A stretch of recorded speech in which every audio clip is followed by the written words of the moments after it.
నమస్తే అండి. అయోధ్యకు పంపించిన లడ్డూలు ప్రత్యేకంగా తయారు చేయించినవి. శ్రీవారి భక్తులకు ఇచ్చే లడ్డూ ప్రసాదంలో కాకుండా స్వామి కైంకర్యం కోసం ఒక నెయ్యి వాడతారు. కేజీ నెయ్యి 1850 రూపాయలు. అది రాజస్థాన్లో 3 లక్షల గోవులను పెంచేటటువంటి ఒక ఆశ్రమం ఉంది. ఆ ఆశ్రమం వాళ్ళు పాల నుంచి మజ్జిగ చిలికి దానిలో తీసినటువంటి స్వచ్ఛమైనటువంటి వెన్నతోనే నెయ్యి తయారు చేస్తారు. ఇది కేజీ 2000 వరకు కూడా టిన్ ఉంటుంది. దాన్ని తిరుపతి తిరుమల దేవస్థానం వారికి 1850 రూపాయలకు సప్లై చేస్తారు. ఈ నెయ్యితోనే స్వామివారి కైంకర్యానికి ఉపయోగిస్తారు. ఆ నెయ్యితోనే తయారు చేసినటువంటి లడ్డూలను అయోధ్యకు పంపారని చెబుతారు.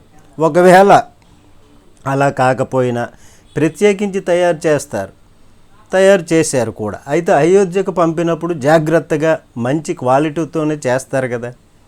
అట్లాంటి దాంట్లో కల్తీ జరిగింది అని ఎలా చెబుతారు? ప్రధానమంత్రి గారికి తెలియదా? ఆయన తినలేదా? లేదా అక్కడ ఉన్నటువంటి పండితులు, గురూజీలు, స్వామీజీలు, పీఠాధిపతులు వాళ్ళకి తెలియదా? వాళ్ళు ప్రసాదాన్ని తీసుకోలేదా? వీళ్ళు ఆరోపణలు చేసినట్టు చేప కొవ్వుతో తయారు చేస్తే వాసన రాదా? చేప నూనె వాసన అన్నది అది వాడినటువంటి ప్రతి ఒక్కరికి కూడా తెలుస్తుంది. చాలా జిడ్డు వాసన ఉంటుంది. 2 రోజులకి అది మొత్తం దుర్వాసన వచ్చేస్తుంది.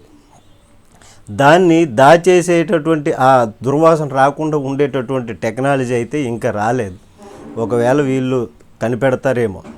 అయితే ఇట్లాంటి జంతువుల కొవ్వు కలిసింది నేతిలో, ఇట్లాంటి ప్రసాదాలు తయారు చేశారు, భక్తులు తిన్నారు అని ఈ విధంగా ప్రచారం చేశారు. అయోధ్యకు కూడా కల్తీ చేసినటువంటి లడ్డూలు పంపించేశారే, ఇట్లాగా ఆరోపణలు చేయటం ఎంతవరకు సమంజసము? దీనిపైన మీ కామెంట్ తెలియచేయండి. నమస్తే.